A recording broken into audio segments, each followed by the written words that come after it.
بنی اسرائیل 15واں پارہ۔ اعوذ باللہ من الشیطان الرجیم، بسم اللہ الرحمن الرحیم۔ سبحان الذی اسری بعبده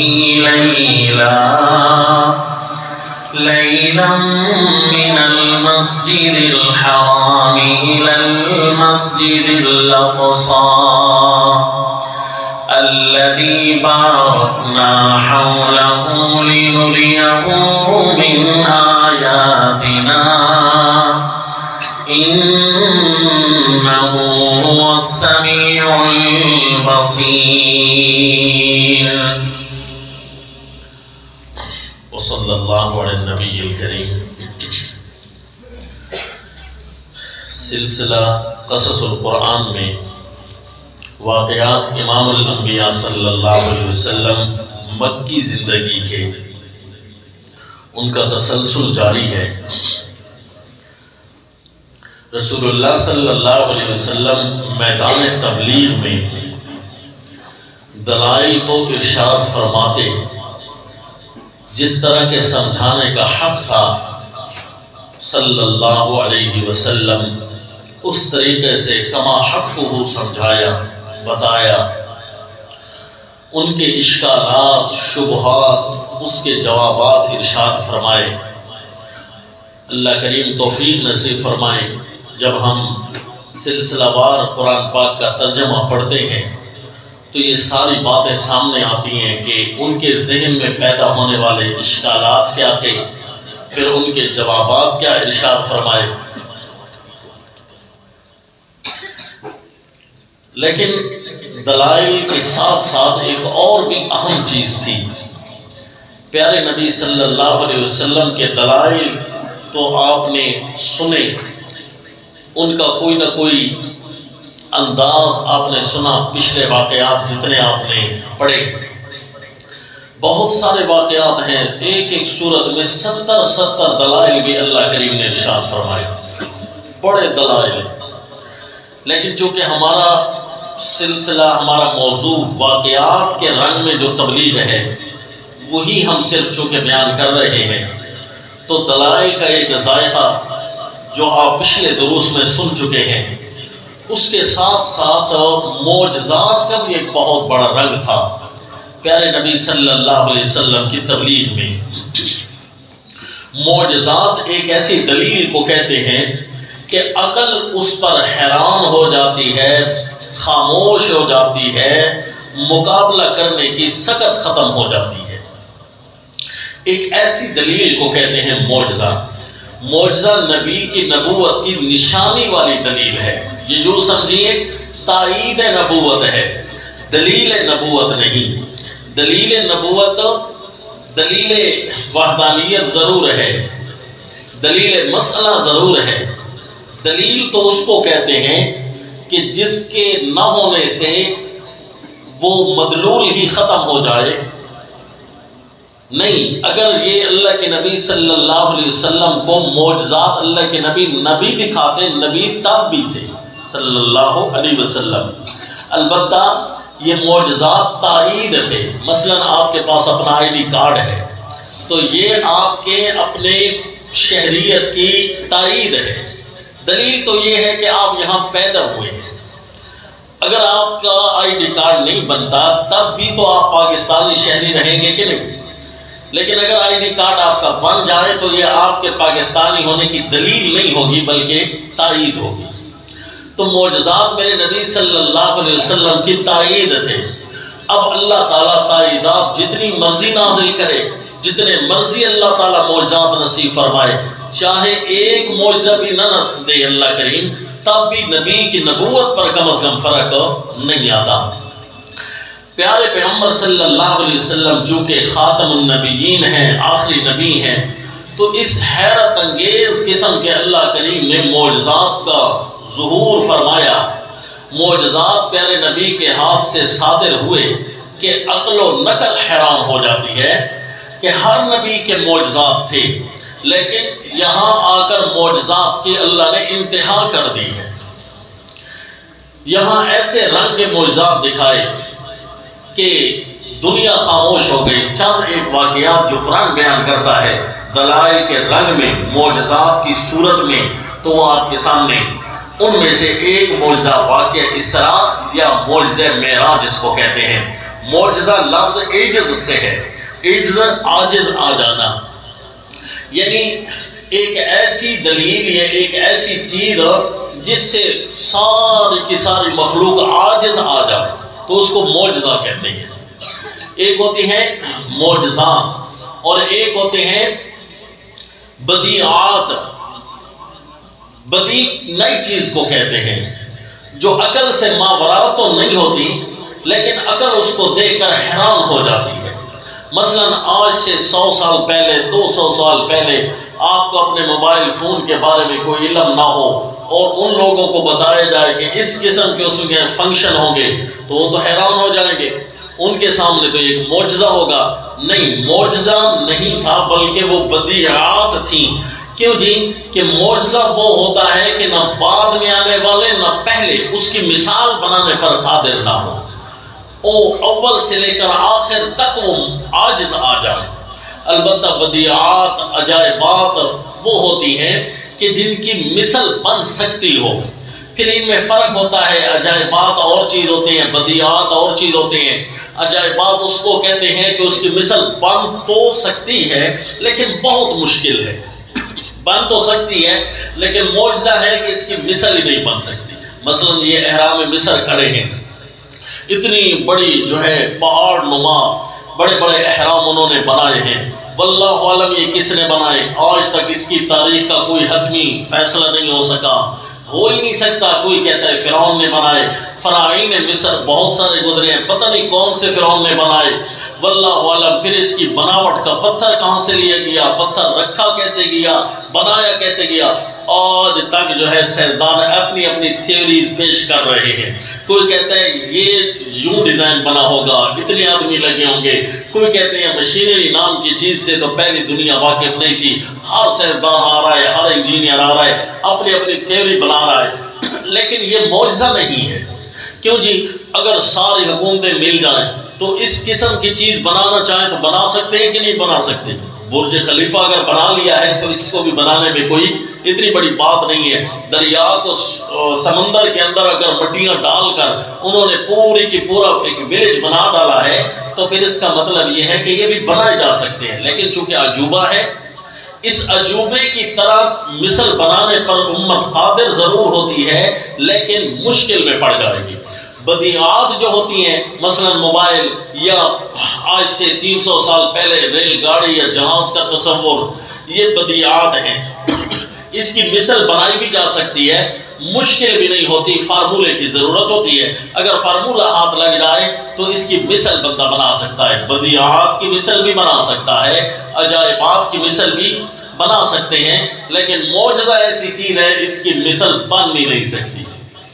نہ اس کا کوئی فارمولہ ہوتا ہے کہ جو ہاتھ میں آ جائے۔ کیوں جی؟ یہ عقل سے ماورا چیزیں ہوتی ہیں، کوئی نہیں بنا سکتا سیدنا سلیمان علیہ الصلوۃ والتسلیم جیسا تخت جو بغیر ایندھن کے اڑنے لگ جائے، اور غدوها شہر ورواحها شہر، ایک پہر کا سفر 1 مہینے کے برابر طے کرے، دوسرے پہر کا سفر 1 مہینے کے برابر طے کرے، یعنی 12 گھنٹے میں 2 مہینے کا سفر طے کر لے، ایسی کوئی چیز ہو ہی نہیں سکتی۔ سیدنا موسیٰ علیہ الصلوۃ والتسلیم کا عصا مبارک یہ سانپ بنا، یہ معجزہ ہے۔ اب دنیا کی کوئی حکمت، کوئی فارمولہ یہ مثل نہیں بنا سکتا کہ وہ لکڑی اور بن سانپ جائے، نہیں ہو سکتا، کیونکہ اس کو معجزہ کہتے ہیں۔ اسی طرح یہ قرآن مقدس بذات خود معجزہ ہے، پورا کا پورا قرآن یہ معجزہ ہے، کیونکہ اللہ کریم نے فرمایا فَأْتُوا بِعَشْرِ سُوَرٍ مِثْلِهَا، اس جیسی 10 صورتیں لے کر آؤ۔ کبھی اللہ فرماتے ہیں فَأْتُوا بِسُورَةٍ مِّن مِثْلِهِ، اس جیسی ایک صورت بنا کر لاؤ، تو کبھی اللہ کریم فرماتے ہیں فَلْيَأْتُوا بِحَدِيثٍ مِثْلِهِ، اس جیسی ایک آیت تو بنا کر لاؤ۔ یعنی ایک ایسی چیز ہے کہ جس کے پورے وجود کو معجزہ قرار دیا گیا۔ قرآن جیسی چیز، حالانکہ بڑے بڑے ادیب بھی موجود ہیں، بڑے بڑے شعراء بھی موجود ہیں، عجائبات فن بنانے کے حیرت انگیز قسم کے شعراء دنیا میں گزرے ہیں۔ کہتے ہیں ایک ایسے بھی شاعر تھے جن کے شعر کے بارے میں ایک فیصلہ تھا پورے مکہ والوں کا کہ ان جیسا شاعر اب کوئی ہو ہی نہیں سکتا۔ ان کو 7 بڑے بڑے شعراء کا نام لے گیا جن کو سبع المعلقات کہتے ہیں۔ اتنے بڑے شاعر تھے کہ ان کے جو گانے بنائے تھے نا انہوں نے بےہودہ کلام پر مشتمل، حالانکہ انہوں نے شاعری کی ہے، ان کو کعبہ کی دیواروں کے ساتھ لگا دیتے۔ کتنا بڑا معجزانہ کلام ہے۔ لیکن اتنے بڑے بڑے شاعر ہونے کے باوجود ایک اور آئے کہ جن کے بارے میں مشہور ہے یا منسوب ہے کہ اس کی اتنا بڑا شاعر ہے کہ اس کی کلام کو عام بندہ دیکھے جو کم از کم عربی دانی سے زیادہ واقف نہ ہو، عربی کے نشیب و فراز سے واقف نہ ہو، تو اس شاعر کو نبی بنا دے کہ یہ تو کوئی نبی ہے، اس لیے اس کو متنبی کہتے ہیں کہ اس کی کلام کے اندر ایسا حیرت انگیز سر موجود ہے، ایسا جادو موجود ہے کہ عام بندہ جو خوب تر عربی کے نشیب و فراز سے واقف نہ ہو نا تو وہ کہے یہ تو کوئی نبی ہے، لیکن اگر عربی کے نشیب و فراز سے واقف ہو تو وہ کہہ سکتا ہے کہ نہیں جی اس کی مثل بھی بنائی جا سکتی ہے۔ لیکن قرآن ہے جی ہر بڑے چھوٹے کے پاس گیا، ہر ایک زبان والے کے پاس گیا، ہر ایک شاعر کے سامنے گزرا، ہر قبیلے کے سامنے گزرا، ہر لہجے والے نے اس کو چیک کیا، لیکن کوئی بھی آج تک یہ دعویٰ نہیں کر سکتا کہ میں اس قرآن جیسی ایک آیت ایسی بنا سکتا ہوں جو قرآن کا مقابلہ کرنے پر قادر ہو۔ میرے الفاظ پر غور کرنا، بنائیں گے تو بہت سارے کفار نے بڑے سے بڑے کتابیں بنا لی ہیں۔ ایک مثلث التوحید اس کا نام رکھا ہے عیسائیوں اور مسلمانوں کو ملانے کے لیے، تثلیث اور توحید کو ملانے کے لیے ایک کتاب لکھی مثلث التوحید، وہ قرآن کا بھی مقابلہ کرتی ہے۔ لیکن اس کا پہلا صفحہ وہ خود اگر پڑھتے ہیں تو ہنسنے لگ جاتے ہیں کہ اب اس کو کیسے کہیں یہ قرآن ہے، کیونکہ قرآن کے کسی جملے کا مقابلہ ہو ہی نہیں سکتا۔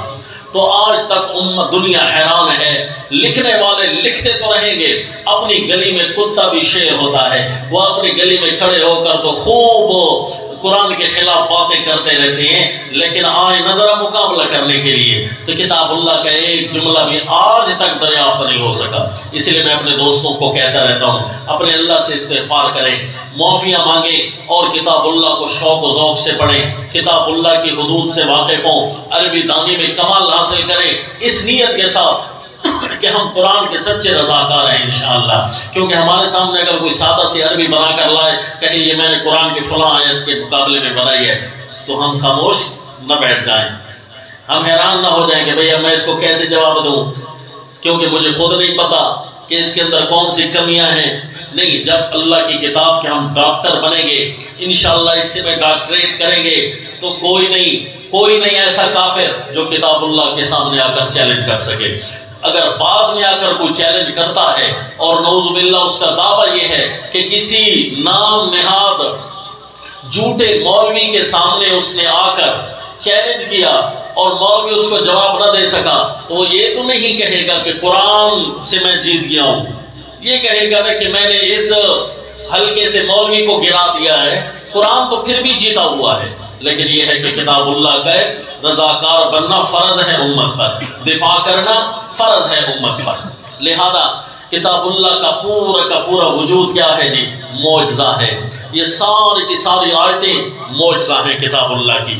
نبی صلی اللہ علیہ وسلم جب بھی جاتے اپنے قرآن کو بطور دلیل کے پیش کرتے کہ یہ میرا قرآن ہے، یہ اللہ رب العزت کی کلام ہے، یہ معجزہ ہے، کم از کم اس کو پڑھ کر بھی تم مان لو، جائے کہ اس کے دلائل کو تم جواب دو، تم اس کو پڑھ کر بھی مان سکتے ہو کہ یہ کیسی عجیب کلام ہے کہ آج تک اس کا کوئی مقابلہ نہیں کر سکا۔ لیکن اس کے ساتھ ساتھ رسول اللہ صلی اللہ علیہ وسلم کو جو اللہ نے معجزات عطا کیے ہیں، اخبار احاد مل کر تقریباً 300 معجزے بنتے ہیں۔ کتنے جی؟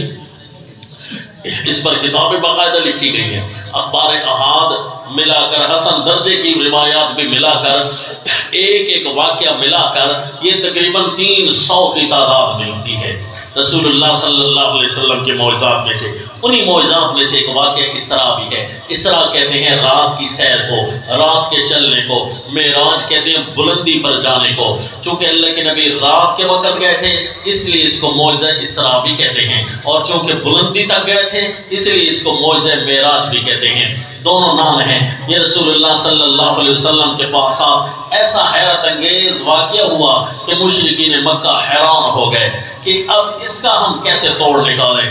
اس کا توڑ کوئی نہیں نکال سکتا کہ اس پورے خلا کو آج تک کوئی سوچ ہی نہیں سکا۔ اربوں سال لگتے ہیں، موجودہ سائنسدان کہتے ہیں، لیکن آپ کو یہ بھی خوشی ہونی چاہیے کہ موجودہ سائنسدان کہتے ہیں کہ ہماری اس ایک خلا کو، ایک کہکشاں کو، ایک گیلیکسی کو پار کرتے ہوئے اربوں سال لگیں گے، اور وہ اس کے باوجود کہتے ہیں کہ ہم مسلمانوں کے معجزے معراج کو نہیں جھٹلا سکتے۔ کیوں جی؟ تم جو کہتے ہو کہ اربوں سال لگتے ہیں تو پھر تو تمہیں کہہ دینا چاہیے کہ ایک رات میں آسمان تک کوئی نہیں پہنچ سکتا۔ تو وہ کہتے ہیں کہ ہمیں اس بات کے بھی اندازے خلا میں ملتے ہیں۔ خلا کا مطالعہ بتاتا ہے کہ یہاں کوئی ایسے دروازے بھی موجود ہیں، ایسے ہال بھی موجود ہیں کہ جو شارٹ کٹ ہیں دوسری دنیا تک پہنچنے کے۔ تو اس لیے وہ معجزہ معراج کا انکار اپنی عقل سے بھی نہیں کر سکتے۔ وہ کہتے ہیں ہے تو اربوں سال کی مسافت، لیکن شارٹ کٹ بھی ضرور کوئی لگتا ہے یہاں موجود ہے، کیونکہ بہت کچھ ہمیں نظر آ رہا ہے کائنات کے مطالعے سے۔ رسول اللہ صلی اللہ علیہ وسلم رات کے ایک پہر جاتے ہیں اور سفر کر کے واپس آ جاتے ہیں۔ اب یہ معجزہ معراج، معجزہ اسراء میں کچھ ایسی باتیں بھی ہیں جو ویسے بھی لوگوں نے مبالغہ آرائیاں کی ہیں، بڑھا بھی دیتے ہیں زیب داستان کے لیے، جس کا حقیقت سے کوئی تعلق نہیں۔ وہ چیزیں ہم نہیں بیان کریں گے، جو چیزیں حقیقت سے ہیں ہم نے صرف انہی کو بیان کرنا ہے۔ مثلا کہنا کہ اللہ کے نبی جب معراج کرنے گئے اتنے جلدی واپس آ گئے کہ جو کنڈی ابھی تک کھولی تھی نا وہ ہل نہیں تھی کہ اللہ کے نبی واپس آ گئے۔ تو یہ صرف باتیں ہیں، اس کا کوئی حقیقت سے تعلق نہیں۔ جلدی آئے ضرور آئے، لیکن رات کا ایک پہر گزر چکا تھا، اتنا سفر ضرور تھا کہ ابھی تک جو وضو کیا، وضو کا پانی ابھی تک نالیوں میں چل رہا تھا کہ اللہ کے نبی واپس آ گئے۔ ایسی کوئی بات نہیں ہے، یہ لوگوں کی اپنی بنائی ہوئی چیزیں ہیں۔ اللہ کے نبی رات کے ایک پہر ضرور تشریف لے گئے ہیں، اور اتنا بھی ہے کہ صحابہ اکرام فرماتے ہیں کہ ہم ڈھونڈتے رہ گئے، کیونکہ گھر بھی نہیں تھے اللہ کے نبی، اور جب مسجد میں آتے ہیں تہجد کے وقت وہ بھی کہتے ہیں کہ ہم ڈھونڈتے رہے کہ اللہ کے نبی کہاں ہیں۔ اچانک رسول اللہ صلی اللہ علیہ وسلم ہمارے سامنے موجود تھے، اور اللہ کے نبی نے ہمیں یہ آیتیں پڑھ کر سنائی۔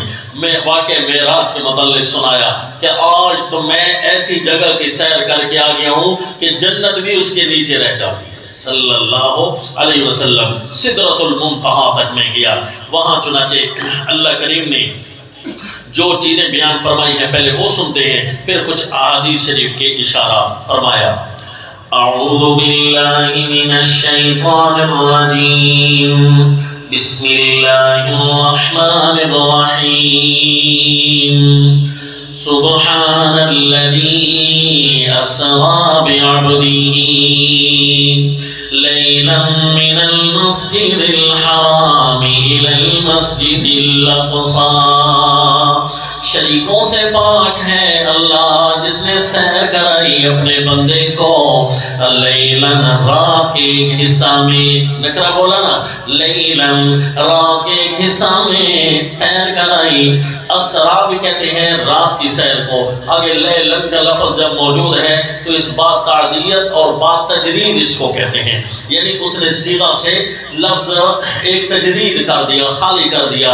اسرا کا معنی سیر کرائی، اور چونکہ لیلاً کا لفظ آگے موجود ہے، اسرا بعبدہ لیلاً من المسجد الحرام، سیر کرائی اپنے بندے کو رات کے ایک حصہ میں، من المسجد الحرام الى المسجد الاقصى، مسجد حرام سے مسجد اقصی تک، جس کو بیت المقدس بھی کہتے ہیں، مسجد حرام بیت المقدس تک سیر کرائیں اللہ نے رات کے ایک حصہ میں۔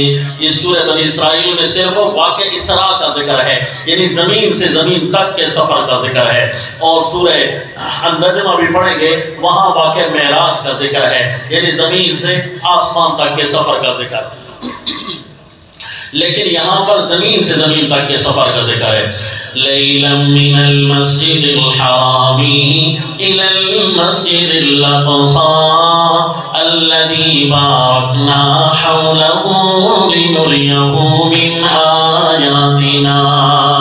سیر کرے اپنے بندے کو مسجد حرام سے مسجد اقصی تک، الذی بارکنا حولہ، جس مسجد اقصی کے ارد گرد ہم نے بڑی خیریں ڈال دی ہیں، لنریہ من آیاتنا، تاکہ ہم ان کو دکھائیں اپنے خصوصی قدرت کے دلائل، لنریہ من آیاتنا۔ دلائل تو اللہ کی رحمت کے بہت سارے ہیں، آپ صلی اللہ علیہ وسلم کو کچھ اور بھی دلائل دکھائے۔ کیوں جی؟ اللہ کے نبی صلی اللہ علیہ وسلم کو دلائل دیکھنے کی ضرورت تو نہیں تھی، احتیاجی ضرور ہے، ضرورت تو نہیں تھی، عقیدہ فطرت و نبی کا اللہ خود بناتے ہیں، تو کیوں نشانیاں دکھانے کی ضرورت پیش آئی؟ یہ سوال حل ہوتا ہے۔ حضرت قاضی شمس الدین رحمہ اللہ فرماتے ہیں پچھلی سورت کی آخری آیتیں پڑھو نا، اس کا جواب تمہیں مل جائے گا۔ بھئی کیسے؟ چنانچہ فرمایا، آخری دو آیتیں دیکھیے سورہ النحل کی آیت نمبر 127 سے، وَاصْبِرْ وَمَا صَبْرُكَ إِلَّا بِاللَّهِ وَلَا تَحْزَنْ عَلَيْهِمْ وَلَا تَكُ فِي ضَيْقٍ مِّمَّا يَمْكُرُونَ۔ اے میرے پیغمبر ڈٹا رہے اپنے مشن پر۔ اللہ کے نبی پریشان ہو جاتے نا۔ سورہ نحل ایک ایسی سورت گزری ہے جس میں دلائل کے اخیر کر دی اللہ نے، 70 دلائل قدرت ارشاد فرمائے۔ جب بندہ اتنے بڑے دلائل دے رہا ہو، پھر آگے کوئی نہ ماننے والا منکر کھڑا ہو، دل تو تنگ ہوتا ہے نا جی۔ اللہ کے نبی کو فرمایا کہ میرے پیغمبر آپ صبر کریں، ڈٹ کر رہیں، وَلَا تَحْزَنْ عَلَيْهِمْ، اور ان کی وجہ سے پریشان نہ ہو جائیں، وَلَا تَكُ فِي ضَيْقٍ مِّمَّا يَمْكُرُونَ، اور سینہ تنگ نہ ہو جائیں ان کے مکر و فریب اور ان کی بری چالوں سے۔ اے میرے پیغمبر، اور آپ اپنے سینہ مبارک کو تنگ نہ ہونے دیں۔ إِنَّ اللَّهَ مَعَ الَّذِينَ اتَّقَوْا، بے شک اللہ ان کے ساتھ ہے جو دل سے تقوی اختیار کرتے ہیں، وَالَّذِينَ هُمْ مُحْسِنُونَ، اور جو دل سے نیکی کرنے والے ہوتے ہیں، میں اللہ ان کا ساتھ کبھی نہیں چھوڑتا۔ اے میرے پیغمبر، ان کی بری چالوں سے آپ پریشان نہ ہو۔ اگر کوئی پریشان ہو جاتا ہے، ان کی پریشانی کے ازالے کے لیے اللہ نے سیر کرانی بھیج دی۔ آپ میرے پیغمبر آپ کو کائنات سے عالم کی سیر کرواتے ہیں، تو اس لیے اللہ نے اپنے دلائل قدرت دکھائے کہ اپنے نبی کو اللہ نے پریشان دیکھا تو کہا آؤ آپ کو سیر کراتے ہیں، تاکہ پتہ چل جائے کہ ان کی بری چالیں کس قدر کمزور ہیں اور ہماری تدبیروں کی طاقت کتنی تیز ہے، کہ میں وہ کر سکتا ہوں جو کائنات مل کر بھی نہیں کر سکتے۔ سبحان الذی اسری بعبدہ لیلا من المسجد الحرام، کیونکہ رسول اللہ صلی اللہ علیہ وسلم جب ان کو تبلیغ کے دوران چیلنج کرتے نا، تنگ کرتے، وہ تو اللہ کے نبی چیلنج کرتے کہ تمہارے جو بزرگ ہیں وہ کیا کر سکتے ہیں، جن کے بارے میں تمہارا دعویٰ ہے لجپال ہیں، مختار ہیں، پالنہار ہیں، داتا ہیں، گنج بخش ہیں، غریب نواز ہیں، کوٹی قسمتوں کو کھڑے کرنے والے ہیں، ڈوبتیوں کو پار لگانے والے ہیں، تمہارے جو دعوے ہیں نا ہمارے سامنے بھی کچھ تو کرے نا، میرا اللہ تو یہ ہے جو یہ کر سکتا ہے۔ مثلا سورۃ الاعراف آیت نمبر 194 دیکھیے جی، إِنَّ الَّذِينَ تَدْعُونَ مِن دُونِ اللَّهِ عِبَادٌ أَمْثَالُكُمْ فَادْعُوهُمْ فَلْيَسْتَجِيبُوا لَكُمْ إِن كُنتُمْ صَادِقِينَ۔ اے میرے پیغمبر، ان سے پوچھئے نا ان الذین تدعون من دون اللہ، بے شک وہ ہستیاں جن کو تم پکارتے ہو اللہ کو چھوڑ کر، اللہ کو چھوڑ کر جن ہستیوں کو تم پکارتے ہو کون ہیں؟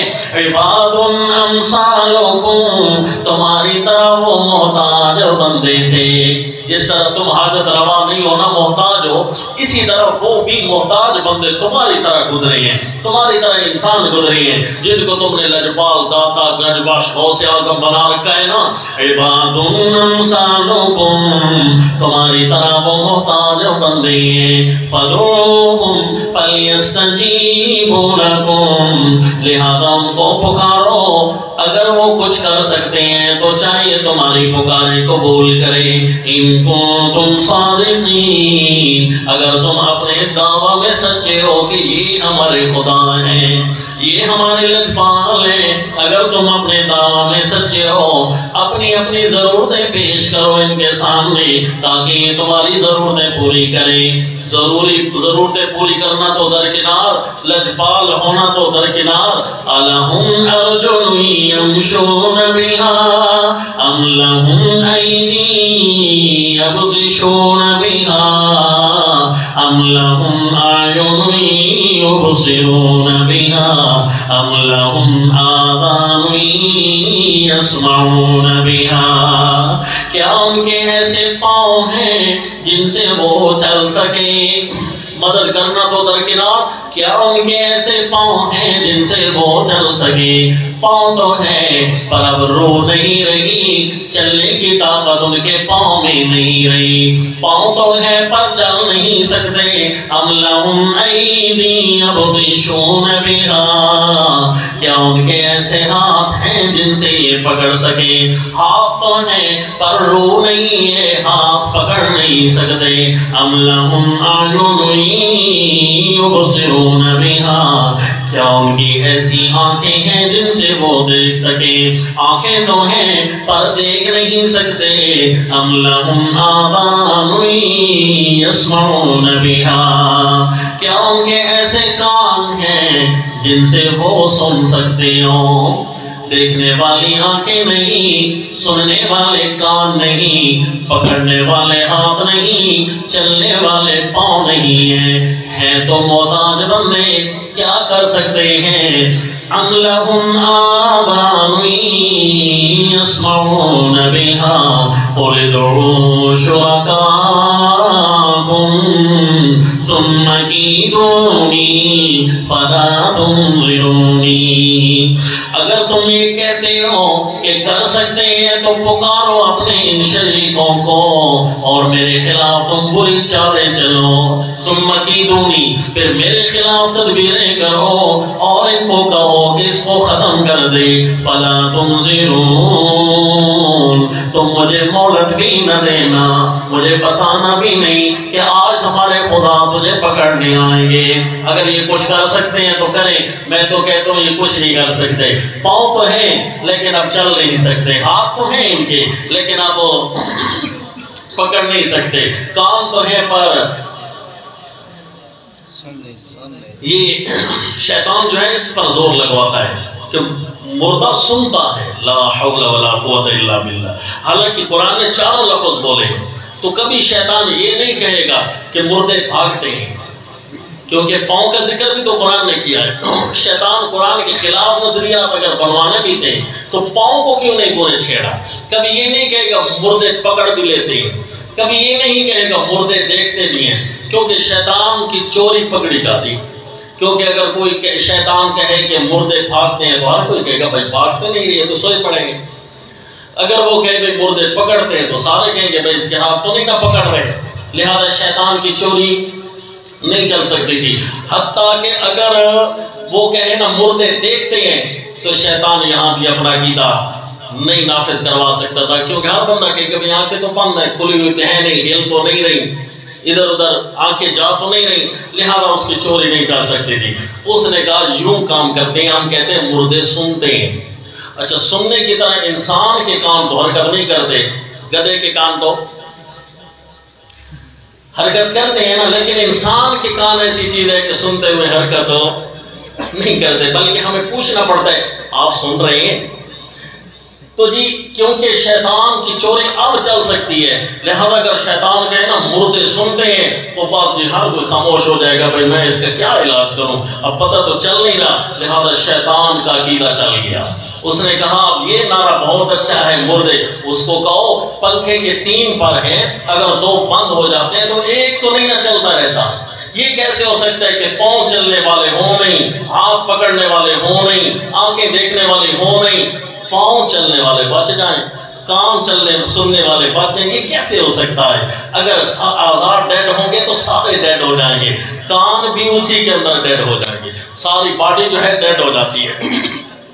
اسی طرح میڈیکل کالج میں آپ جاتے ہیں تو وہاں چیرا پڑا کرتے ہیں، ان کو آپریشن کرتے ہیں، ڈیڈ باڈیوں کا لاوارث جو ہوتی ہیں نا ان کو اٹھا کر لے جاتے ہیں اور ان کو ان کے تشریح الابدان اس کو کہتے ہیں، یعنی آپریشن کرتے ہیں تاکہ اس کے اوپر پڑھائی کریں، اگرچہ فی نفسی یہ جائز ہے یا نہیں الگ بحث ہے کہ یہ ناجائز ہے، توہین ہے، لیکن پڑھتے تو ہیں نا۔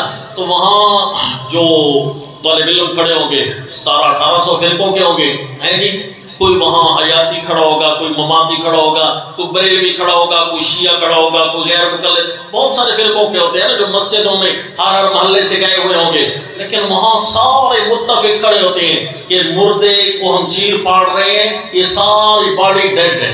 سارے متفق کھڑے ہوتے ہیں کہ نہیں کھڑے ہوتے؟ جتنے بھی فرقوں کے اسٹوڈنٹ وہاں کھڑے ہوتے ہیں وہ کہہ رہے ہوتے ہیں کہ باڈی ڈیڈ ہے جی، کوئی پرواہ نہیں، لہذا اس کے کان بھی کاٹو، اس کے سر کو بھی چیرو پاڑو۔ وہاں نہیں کہتے میڈیکل کالج میں جا کر کہ مردے سنتے ہیں، بس یہ ہماری مسجد میں واپس آنے کی دیر ہے، پھر وہی کہہ رہے ہوں گے حیاتی مماتی، پھر وہی کہہ رہے ہوں گے مردے سنتے ہیں، لا حول ولا قوت الا باللہ۔ اسی کو کہتے ہیں شیطان کا عقیدہ، ہے نا شیطانی عقیدہ۔ کیسے چل گیا اس کا؟ چوری چل جاتی ہے، جبکہ قرآن نے ہر اس پر چیلنج دیا ہے کہ بتاؤ ان کے چلنے والے پاؤں ہیں، پکڑنے والے ہاتھ ہیں، دیکھنے والی آنکھیں ہیں، تو ہر ایک کے بارے میں نہ تھی تو قرآن نے ساتھ ہی کہا ام لہم آذان یسمعون بہا، کیا ان کے ایسے کان ہیں جن سے یہ سن سکتے ہیں؟ تو اب ساروں کے بارے میں جو نا کا جواب دے رکھا تھا انہوں نے، اب یہاں بھی ہاں نہیں کہہ سکتے تھے، لہذا اب پھنس گئے مشرکین مکہ۔ تو رسول اللہ صلی اللہ علیہ وسلم فرماتے ہیں تمہارے شرکاء کیا کر سکتے ہیں جبکہ میرا رب کون ہے؟ سبحان الذی اسری بعبدہ لیلا من المسجد الحرام الی المسجد الاقصی۔ میرا رب تو وہ ہے جس نے رات کے ایک ہی پہر میں اپنے بندے کو زمین سے زمین تک کا اتنا بڑا سفر کرا دیا۔ آگے دیکھیے جی، فرمایا والنجم اذا ہوا، سورہ النجم، والنجم اذا ہوا ما ضل صاحبكم وما غوى وما ينطق عن الهوى إن هو إلا وحي يوحى علمه شديد القوى ذو مرة فاستوى وهو بالأفق الأعلى ثم دنا فتدلى فكان قاب قوسين أو أدنى فأوحى إلى عبده ما أوحى۔ یہ سیدنا جبرائیل امین کو رسول اللہ صلی اللہ علیہ وسلم نے قرآن کے مطابق 2 مرتبہ دیکھا ہے۔ ایک یہ موقع تھا کہ وہ بالافق الاعلی، کہ سیدنا جبرائیل امین افق اعلی میں موجود ہے، کیونکہ اللہ کے فرمان ہے نا علمہ شدید القوی ذو مرۃ فاستوى وهو بالافق الاعلی، تو یہ سیدنا جبرائیل امین کے اوصاف ہیں۔ افق اعلی میں حضرت جبرائیل امین تھی، ثم دنا فتدلى، قریب آتے گئے اور قریب آ گئے۔ یہ اللہ تعالیٰ کی شان تو نہیں، اللہ ایسی چیزوں سے پاک ہے نا۔ سیدنا جبرائیل امین تھے، قریب آ گئے اور قریب آ گئے، کتنے قریب؟ فَكَانَ قَابَ قَوْسَيْنِ أَوْ أَدْنَىٰ، جس طرح کے 2 کمانیں آپس میں قریب آ جاتی ہیں، 2 کمانیں آپس میں مل جاتے ہیں، او ادنا، یہ اس سے بھی زیادہ قریب۔ یہ اسلوب اللہ نے اس لیے اختیار فرمایا قرآن میں کیونکہ عرب کے اندر دوستی لگانے کی یہ صورت ہوتی تھی کہ 2 کمانیں آپس میں آ کر مل جاتی نا، بس یہ ہم 2 قومیں آپس میں دوست بن چکی ہیں، اندر تمہاری ہماری لڑائی نہیں ہوگی۔ جس طرح ہمارے ضلع کے اندر ایک دوسرے کو پگڑی پہنائی جاتی ہے، پگڑی پہنا دیتے ہیں نا، بس یہ آپ اور ہم آپس میں بھائی بھائی ہیں۔ تو اسی لیے سرائکی کا ایک جملہ مشہور ہو جاتا ہے کہ ساری پگڑیاں بٹی ہوئی ہیں، کیا کہتے ہیں؟ تو یہ اسلوب ہے سرائکی کا. اسی طرح عربی کا اصول یہ تھا فَكَانَ قَابَ قَوْسَيْنِ أَوْ أَدْنَىٰ، یعنی اللہ کے نبی صلی اللہ علیہ وسلم اس طرح سیدنا جبرائیل امین کے قریب تھے جس طرح کوئی دو دوست بیٹھ کر باتیں کر رہے ہوتے.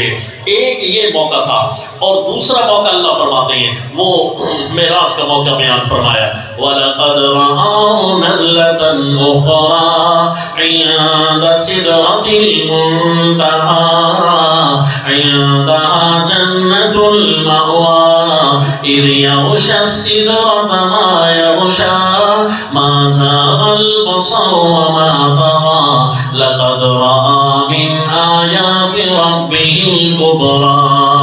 دوسری دفعہ بھی دیکھا تھا وَلَقَدْ رَآهُ نَزْلَةً أُخْرَىٰ، دوسری دفعہ بھی جبرائیل امین کو دیکھا. کہاں جی؟ عند سدرۃ المنتہیٰ، جہاں انتہا درجے کی بیری ہے، آخری بیری. سدرہ بیری کو کہتے ہیں، سدرہ بیری کے درخت تھا. منتہا یعنی اس کے اوپر کچھ نہیں ہے. بیری کے درخت کے مشابہ کوئی درخت ہوگا جی واللہ عالم، اللہ نے اس کی کوئی تفصیلات ہمیں نہیں ارشاد فرمائی. اتنا بتایا عند سدرۃ المنتہیٰ کہ حضرت جبرائیل امین وہاں موجود تھے. اللہ کے نبی نے ان کو وہاں بھی دیکھا. وہ سدرۃ المنتہیٰ کہاں بنی ہوئی ہے؟ فرمایا عندہا جنت المأویٰ، اسی کے پاس ہے جنت المأویٰ. جنت المأویٰ کی حدود بھی وہیں شروع ہو جاتی ہیں. اذ یغشی السدرۃ ما یغشی، وہاں اشارہ کیا کہ اس بیری کے درخت کو ایک چیز نے ڈھانپ رکھا تھا جو کہ تمہارے سامنے بیان نہیں ہو سکتی، تم بھی اس کے بیان کو نہیں سمجھ سکتے اور سن نہیں سکتے. اذ یغشی السدرۃ ما یغشی، لیکن وہاں جس آنکھ نے دیکھا ہے نا ما زاغ البصر وما طغى، اس آنکھ نے جو دیکھا ہے وہاں پر وہ آنکھ وہاں سے اس نے کمی نہیں کی، اور جہاں تک اللہ نے حدود بتائی تھی اس سے آنکھ آگے بڑھی نہیں. وما طغى لقد رأى من آیات ربه الكبرى، وہاں اللہ تعالیٰ کی بڑی سے بڑی نشانیوں کو رسول اللہ صلی اللہ علیہ وسلم نے اپنی آنکھوں سے دیکھا. جبرائیل امین کو تو دیکھا ہی دیکھا، لیکن بہت ساری اور نشانیوں کو بھی دیکھا. لقد رأى من آیات ربه الكبرى، یہ رسول اللہ صلی اللہ علیہ وسلم کے معراج کا ذکر اس صورت میں، کیونکہ یہاں لفظ ہے وَلَقَدْ رَآهُ نَزْلَةً أُخْرَىٰ عِندَ سِدْرَةِ الْمُنتَهَىٰ.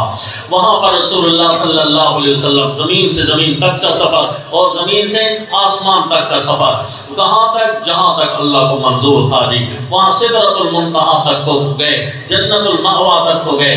رسول اللہ صلی اللہ علیہ وسلم کے بارے میں بعض روایتوں میں آتا ہے کہ آپ جب گئے نا بیت المقدس، وہاں آپ نے انبیاء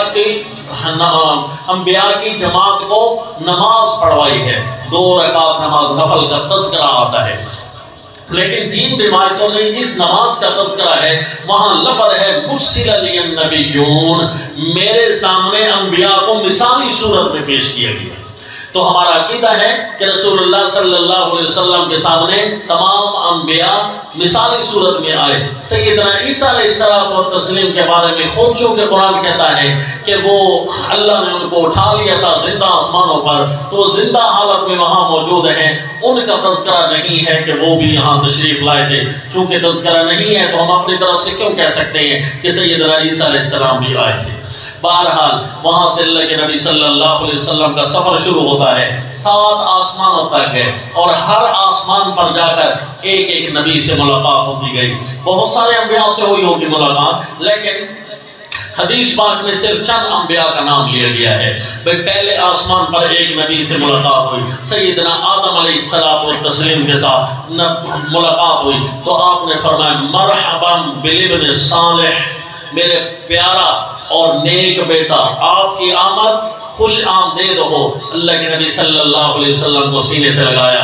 پھر اگلا سفر شروع ہوا، درمیان کے واقعات ہمیں نہیں بتائے گئے. پھر آگے کا سفر شروع ہوا، دوسرے آسمان کا سفر، تو وہاں پر سیدنا عیسیٰ علیہ الصلوۃ والتسلیم سے ملاقات ہوئی. تو انہوں نے فرمایا مرحبا بالاخ الصالح، کہ میرا نیک بھائی آپ کو خوش آمدید ہو. ان سے ملاقات ہوئی، سینے سے لگایا. پھر تیسرے آسمان پر حضرت یحییٰ علیہ السلام، یہ ایک روایت کے مطابق حضرت سیدنا یوسف علیہ الصلوۃ والتسلیم سے ملاقات ہو جاتی ہے. سیدنا یوسف علیہ الصلوۃ والتسلیم سے ملاقات ہوئی. اس سے اگلے آسمان پر سیدنا ادریس علیہ الصلوۃ والتسلیم سے ملاقات ہوئی. اس سے اگلے آسمان پر حضرت سیدنا ہارون علیہ السلام سے ملاقات ہوئی، اس سے اگلے آسمان پر سیدنا موسیٰ علیہ السلام و تسلیم سے ملاقات ہوئی، آخری آسمان پر سیدنا ابراہیم علیہ السلام و تسلیم سے ملاقات ہوئی۔ ملاقات کی یہ ترتیب اللہ نے کیوں رکھوائی؟ واللہ عالم جی، کس نبی کے ساتھ کس انداز سے ملاقات ہوئی، کس نبی کے ساتھ کس انداز سے ملاقات ہوئی۔ تو رسول اللہ صلی اللہ علیہ وسلم نے فرمایا اس موقع پر، مسلم شریف کی روایت ہے کہ رأیت موسیٰ قائما یصلی فی قبرہ، کہ میں نے موسیٰ علیہ السلام کو دیکھا اپنی قبر میں وہ نماز پڑھ رہے ہیں۔ تو قبر کا تعلق کس چیز کو کہتے ہیں جی؟ ہمارے ذہنوں میں تو قبر صرف جسم کی قبر، سامنے یہ زمین کے گڑھے کو ہم قبر کہتے ہیں نا، ہمارے ذہنوں میں صرف اس کا تعارف ہے، لیکن حدیث پاک کے مطابق قبر کس کو کہتے ہیں؟ روضۃ من ریاض الجنہ، جنت کے باغوں میں سے ایک باغ کا نام ہوتا ہے جنت قبر، یا مشرک کافر کی قبر ہو تو اس کو کیا کہتے ہیں؟ حفرۃ من حفر النیران، جہنم کے گڑھوں میں سے گڑھے کا نام ہوتا ہے قبر۔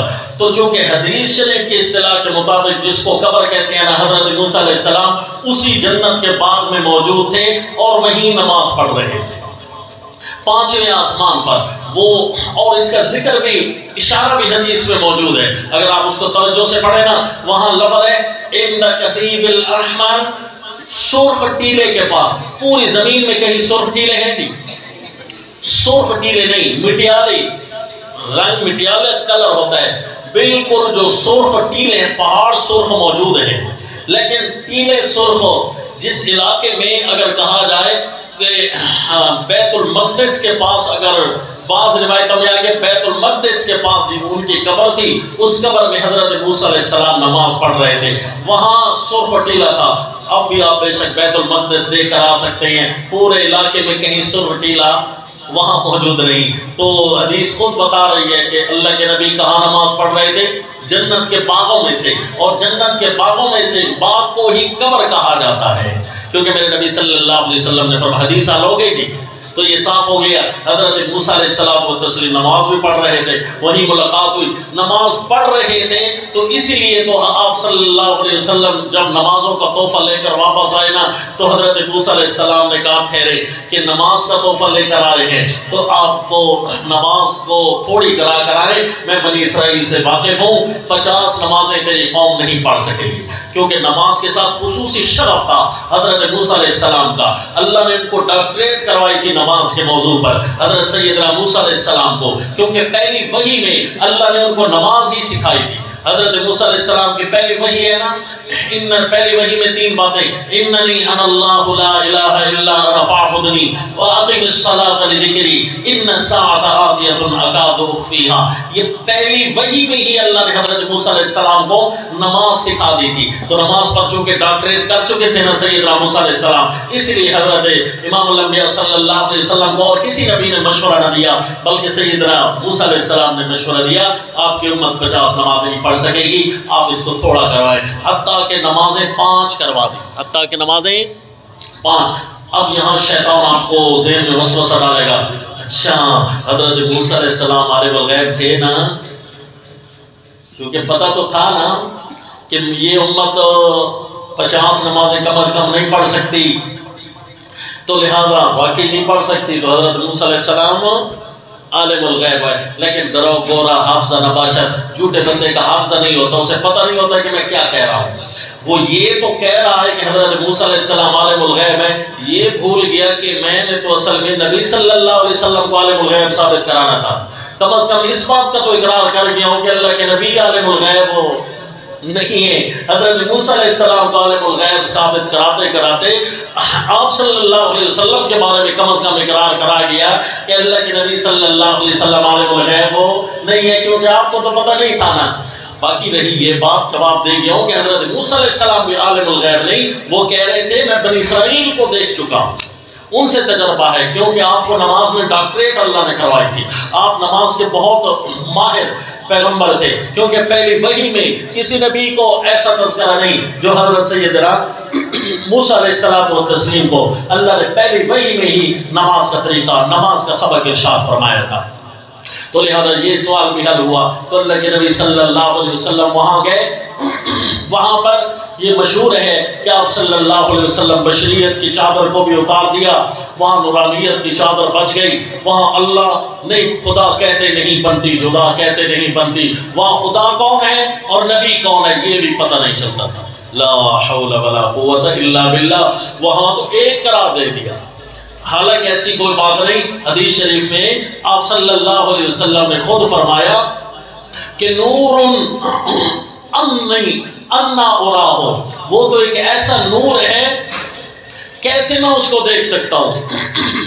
البتہ جو پردے تھے نا وہ بھی نور کے تھے، میں نے ان کو پردوں کو دیکھا ہے صلی اللہ علیہ وسلم۔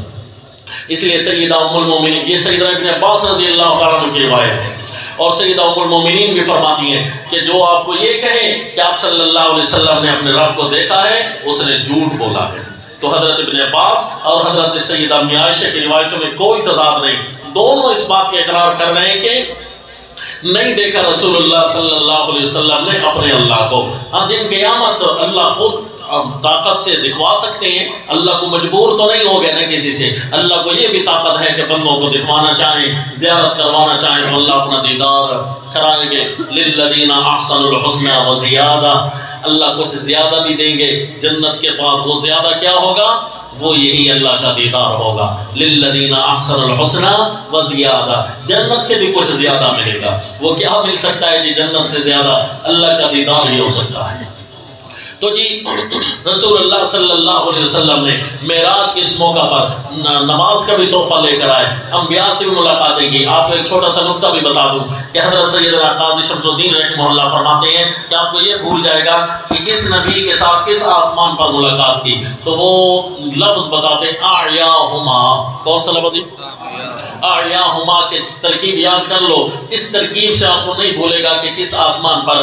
الف سے مراد حضرت آدم علیہ السلام، عین سے مراد حضرت عیسیٰ علیہ السلام، یا سے مراد حضرت یحییٰ علیہ السلام یا یوسف علیہ السلام، الف سے مراد حضرت ادریس علیہ السلام، آ سے مراد ہارون علیہ السلام، میم سے مراد موسیٰ علیہ السلام، پھر آخری الف سے مراد حضرت ابراہیم علیہ السلام۔ تو یہ جو ہے ترتیب تھی، اس ترتیب کے ساتھ انبیاء سے ملاقاتیں کی، نماز کا تحفہ لے کر آئے۔ آپ صبح سے لے کر شام تک کی، عشاء تک کی نمازوں کو گنے نا، نوافل ساتھ ملائیں، سنن ساتھ ملائیں، یہ تقریباً 50 رکعتیں بنتی ہیں۔ کتنی بنتی ہیں جی؟ تو گویا جو نبی صلی اللہ علیہ وسلم تحفہ لے کر آئے، ہمیں 5 وقت میں 50 نمازیں ہماری ویسے بھی پوری ہو جاتی ہیں۔ پڑھیں گے 5 لیکن ثواب کتنے کا ملے گا جی انشاءاللہ؟ 50 کا ثواب ملے گا۔ یہ واقعہ معراج تحفہ تھا، رسول اللہ صلی اللہ علیہ وسلم واپس تشریف لائے، مشرکین مکہ سے کیا بات ہوئی واپسی کے سفر پر، پھر انہوں نے کس قسم کے مطالبات رکھے، یہ انشاءاللہ آئندہ درس میں وما علینا الا البلاغ۔